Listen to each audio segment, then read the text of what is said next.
Bonjour, bienvenue dans cette nouvelle vidéo du défi J'aime ma ménopause. Au programme aujourd'hui, des solutions contre les bouffées de chaleur. Et si je vous disais qu'il existe un moyen incroyablement simple de réduire de moitié, voire carrément supprimer les bouffées de chaleur de la ménopause? Est-ce que ça vous intéresserait de connaître ce moyen? Si vous êtes en période de ménopause, je pense que je connais la réponse. Alors restez bien avec moi parce que c'est exactement ce dont on va parler dans un instant. Vous m'avez reconnu, je suis Patricia Estenaga. Je prône l'idée d'une ménopause joyeuse et sans complexe. Et donc j'aide les femmes, comme vous, comme moi, en période de ménopause, à se débarrasser de tous ces désagréments qui nous empoisonnent la vie et à retrouver la vitalité et la sérénité. Pensez à bien vous abonner à cette chaîne pour ne manquer aucune des vidéos que je vais être amenée à publier dans les jours qui viennent.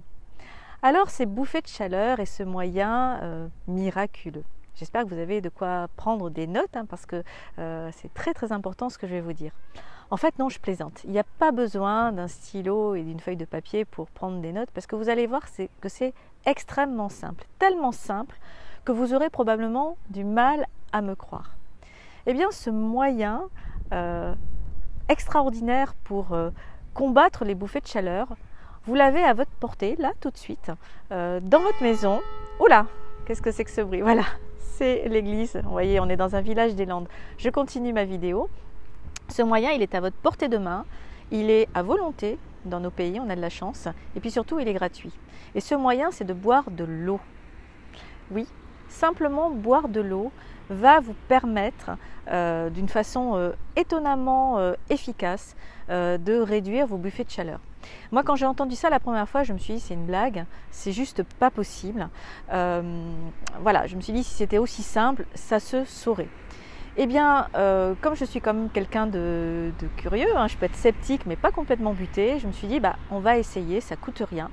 Et donc j'ai commencé à augmenter ma consommation quotidienne d'eau. Et je peux vous dire que j'ai vu immédiatement la différence. Et je la vois encore aujourd'hui. Il y a certains jours où je bois moins que d'autres. Et je vois instantanément la conséquence sur la fréquence ou l'intensité de mes bouffées de chaleur.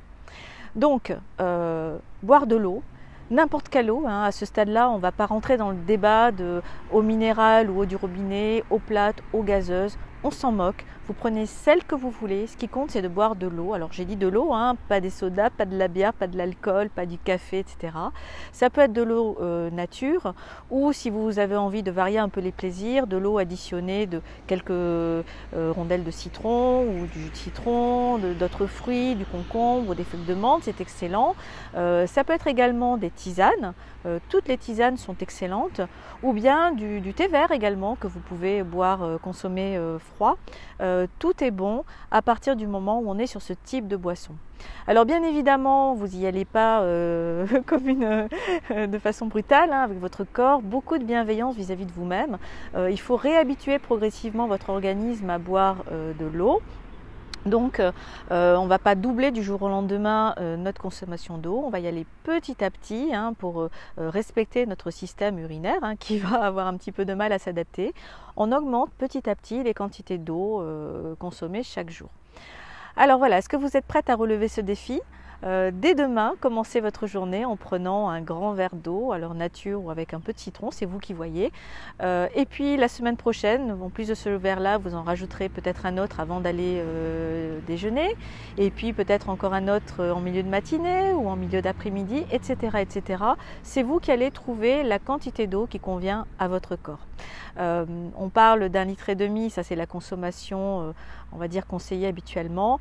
Là, je vous parle plutôt de 2 litres, 2,5 litres, voire 3 litres.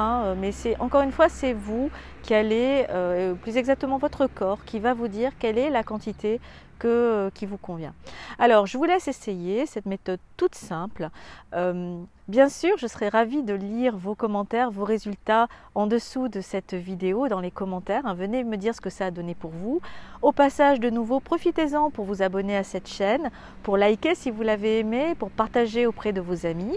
Et puis, juste en dessous de la vidéo, vous avez également dans le descriptif un lien vers un questionnaire grâce auquel vous pouvez me dire qu'est-ce que représente pour vous vous la ménopause et quelle serait pour vous la ménopause idéale. Et vous pourrez également me poser des questions auxquelles je serai très heureuse de répondre dans les prochaines vidéos.